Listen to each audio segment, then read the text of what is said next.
Hello there, my name is Alaydriem, and welcome back to another Minecraft Bedrock tutorial with your favorite cardigan-wearing Minecraft character.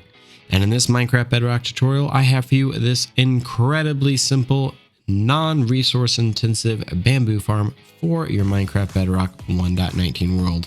You may especially like this build because in the upcoming Minecraft 1.20 update, bamboo is going to be the material of choice to make almost all of your builds out, due to the simple fact that with bamboo you can now create wood planks, and a host of other materials that you can use instead of needing a dedicated wood farm to craft those items previously. This farm is so incredibly simple to build. You don't need any massive iron farms in order to harvest all of your items. You don't need any complicated rail systems. It consists almost exclusively of some allays, some flying piston machines, and then just a very simple collection system. So overall, very simple. And to top it off, you have these adorable little allays that you can just watch spin around and harvest all your items for you. Additionally, this farm is completely AFKable. You just need to sit and idle. There's a perfect spot for it in this build, and the flying machines and the allays will do all of the work for you. You don't need to do anything in this farm, and thanks to how quickly bamboo grows, you will have just under 14,000 items per hour coming out of this farm. So that is a lot of bamboo that this will harvest for you, and not a lot of work that you need to do to get it. Now, there is a lot of ways to harvest bamboo. One of these ways, which I've shown off in a previous tutorial, is this sugarcane, kelp, and bamboo farm, where you simply bone meal the bottom of these bamboo shoots and they grow up. This is a great farm if you have a ton of bone meal, but the farm that I'm about to show you doesn't require any bone meal whatsoever, and at the rate that bamboo is now growing, you really don't need to bone meal it anymore to get all of the supplies that you need.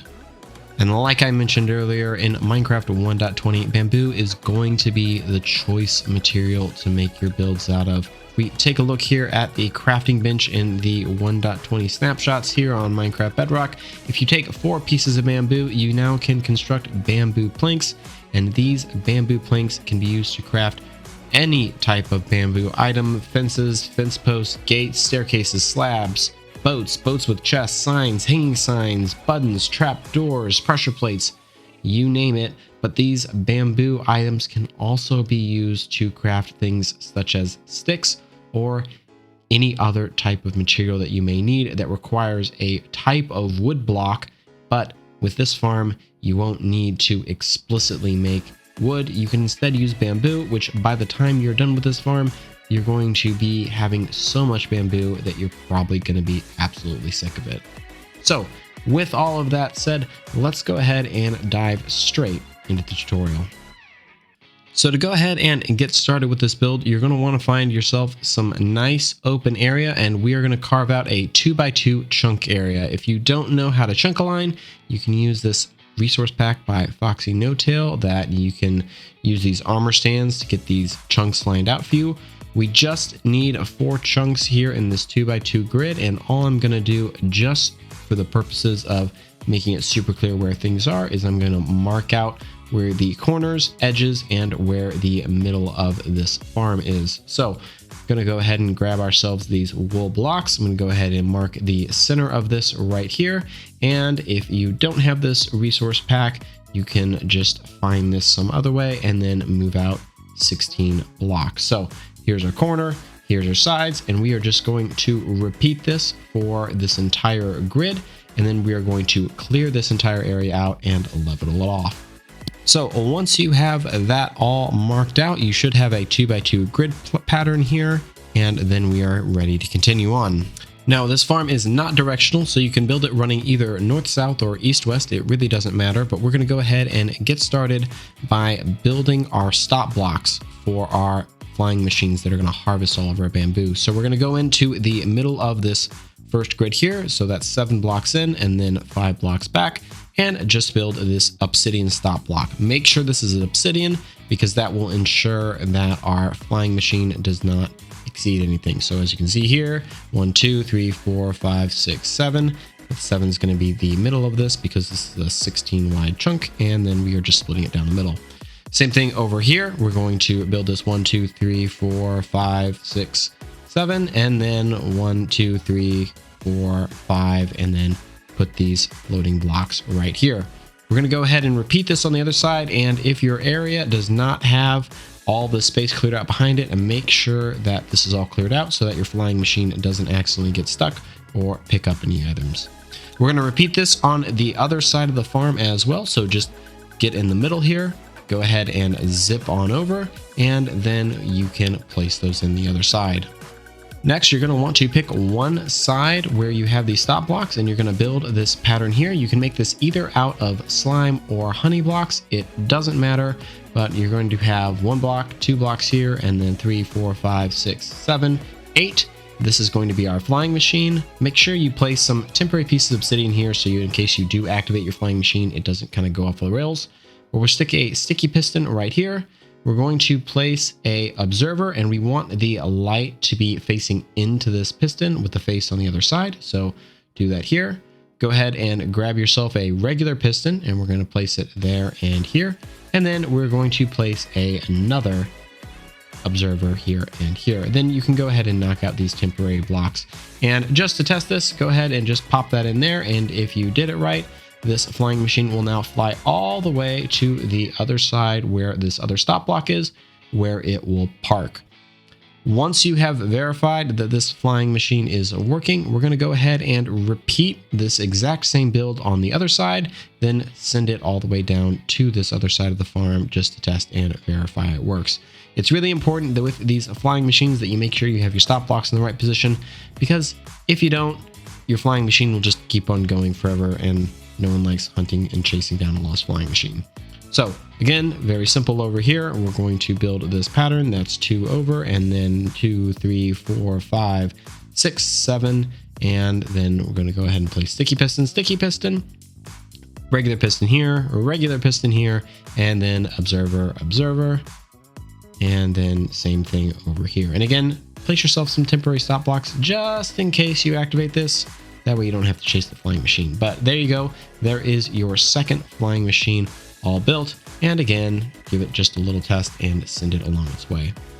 If you did what I did here, you just didn't break the block fast enough, don't worry. I will be showing you how to automatically control how to send these flying machines on their way automatically without you needing to be involved in the future. With our flying machines now done, you're going to move here to the center, and I will now show you how to build our collection system. So right here in the middle, go ahead and grab yourself a double chest. Then we are just going to align this entire thing with hoppers. So we're going to go up 1 layer, 2 layers, 3 layers, and then we are going to build out a platform 1, 2, 1, 2, and we are just going to extend this platform on 2 blocks every side. The platform doesn't need to be too wide. If you're running low on iron, you can just make this a 4x4 platform, but for the purposes of this tutorial, I'm going to show you how to make this a little bit wider. So go ahead and completely square this off on both sides, and then come over here. We're going to do the exact same thing, extend out 2 blocks, and then just feed some hoppers in. Once this platform is in place, we are then going to build our collection system where our allays will bring this all into. So to go ahead and get started with that, go ahead and pick one side of the farm here in the middle. You're going to go place down 2 blocks, and then we're going to extend out 3 blocks from that block. And then in front of this, we're going to place a sticky piston. This sticky piston is going to be our control mechanism to shut the note block that we're about to place down, so that if you don't want it going on and off all the time, you can turn it off. We're going to place an observer with the face down, just like this. And then we are going to place another observer right on top of that. If you need to knock out a temporary block right here, you can go ahead. So same thing, place a block here, place our observer, and then we're going to place a note block right here. So if we knock out these temporary blocks, you can now place a lever on the back of this sticky piston. And when you push that sticky piston into this area, our note block will basically be going off forever at a very high rate, which is what is used to attract our allies. Next, we're going to enclose this off so our allies can't actually drop things on top. And then we are going to stack this up 1, 2, 3, And then we're going to do the same thing on the other sides here. So 1, 2, 3. Place a temporary thing there. 1, 2, 3. And then we are going to shut all of these trapdoors.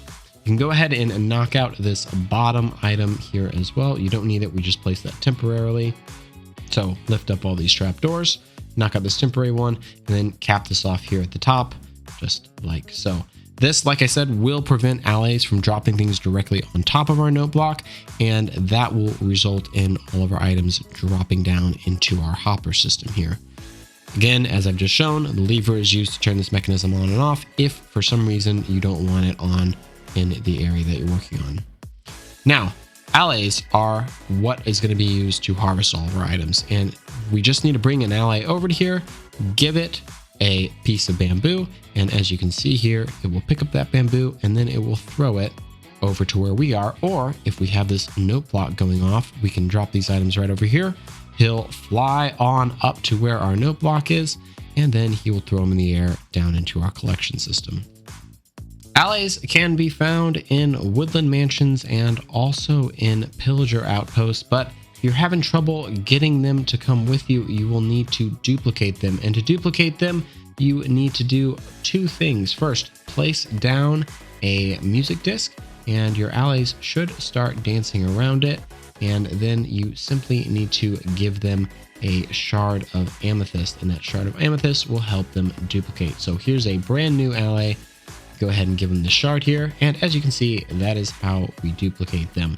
These guys have a cooldown period, so you can't duplicate them right away, but if you have one, this should be more than enough to get things started. Then you can go ahead and give them a stick of bamboo, turn on this note block, repeating over and over again, and they will stay in the general vicinity. You don't need to set up a fence or wall or barrier around this entire area. You only really need to do that if for some reason you're going to be turning this off and don't want your allays to wander, because they will follow you until the ends of the earth if you are their friend. So you don't need to be walled off if you're going to have this note block going on and off. But if for some reason you're going to leave this out in the open and you want to turn this note block off, you might want to fence this off just so that your allays don't follow you to the ends of the earth. Now, the only thing left for you to do some rudimentary harvesting is to cover this entire area here with bamboo. This is probably the most tedious part of this build because bamboo doesn't line up in the exact middle of a block, and it can be kind of frustrating to get things down. Now, if you don't have a ton of bamboo, don't worry about it. You only need one bamboo shoot to get started, and then you can use this farm to harvest and clone some more. So go ahead and start with one. Bamboo grows exceptionally fast in this game. As you can see here, we already have bamboo kind of growing like crazy. And once you have one, you can start growing a row, then 2, then 4, then 8, and so on and so forth until you have this entire area, both on this side of the farm and on the other side, completely filled out. Then finally, the last thing that we need to do for our farm is set up the timing circuit and the flying machine release system that will automatically send our flying machines on their way every couple of minutes. So to get started with that, above this last observer here on each of these, on the right side and then on the other side, the left side, we're going to build a chain of these blocks, whatever one you want to do. I personally like the way that sandstone works. Then you're going to place a sticky piston here on the edge. That sticky piston should be right above this observer here. Along the middle here, aligned with your farm, you're going to go out a couple of blocks as I have shown here. Then we're going to place a piece of redstone dust in the back. Then we are going to create a pulse extender. Pulse extenders are very simple. We just have these comparators in reverse. Place a repeater here, here, here, and then finally over here. Then align the rest of this with redstone dust. This is a very simple pulse extender circuit. This allows basically for our machine to fly off when we're ready. Next, we're going to want to build our timing circuit. We are going to use a very simple timing circuit that you can do using this step system that I have shown here. Along the back of this, we are going to have hoppers, and these hoppers need to be pointed and feeding into one another, as I have shown. You can go ahead and place one block in that. Then over here, we're going to have a comparator coming out, reading those hoppers. Those should start toggling back and forth. 2 comparators here, place a torch like that, and then we're going to place 2 hoppers right here feeding into one another. And you can start with 8 blocks in here. I recommend that you maybe extend this out to 32 or 64 just so your bamboo has more time to grow. But if you have it as short as 8, it's really not going to impact anything. And as I have shown here, that once it flips over is going to start sending things along its way. This will knock over all of your bamboo. And as you can see here, I built the exact same thing over here. The only difference is that this is on the right side of the build. And how this works is there's that sticky piston. That sticky piston ends up grabbing that observer, then it pushes it back down, which triggers the flying machine to build, which then causes it to go along its way. Now, like I said earlier, it probably makes sense to have 64 to 32 items in one of these hoppers. That will allow your bamboo to grow up at a pretty good height without you necessarily needing to worry about your allays not being able to harvest everything. Now, you can leave this farm running forever and ever and ever, but if you need to save performance on your world, you can go ahead and place a lever here on the rightmost block that we're looking at. So lever right there, and then on the other side we'll have the exact same thing. That will basically shut off this time machine. You don't need to put it on both sides because if you stop one, it'll eventually bounce back, but sometimes it's beneficial to have it on two. So now you should be good to go. And one issue you may run into this farm is if a bamboo shoot grows in the perfect spot with the perfect timing and an item drops, you might have this issue here. This is one of the reasons that when you're running this farm, I recommend that you stand in the AFK platform in the middle. But if this does happen, it's very, very simple to fix. The only thing that you need to do is replace whatever piston or flying machine block that got busted out. Alternatively, you can just send this along its way and it'll pick it up eventually. The other issue you may run into this farm is if you have too many allays working in this farm. I recommend that you have at most 4 allays, 2 to work on each side. If you have any more, you may run into an issue where while it's super adorable, the allays will, instead of throwing things in the air and dropping them into your collection system, they end up throwing all of their items to one another. And because they have roughly a stack of bamboo with them at all times, they will get stuck in this endless loop of throwing items to one another. So make sure you only have 4 allays in this farm, 2 on each side, and it should be good to go. But look at these guys. You see them throwing all those items up there? They are super duper cute and adorable when they do this. And if you listen very closely, you can hear this absolutely adorable song that they make when they throw them all around. So 10 out of 10, definitely recommend that you guys have allays in here in this farm. They're such a useful mob. And before I go singing the praises of allays anymore, thank you so much for watching. I super duper appreciate you watching this video. If you found it useful, leave a like, consider subscribing. If you have questions, leave a comment, and I'll see you in the next episode. Goodbye.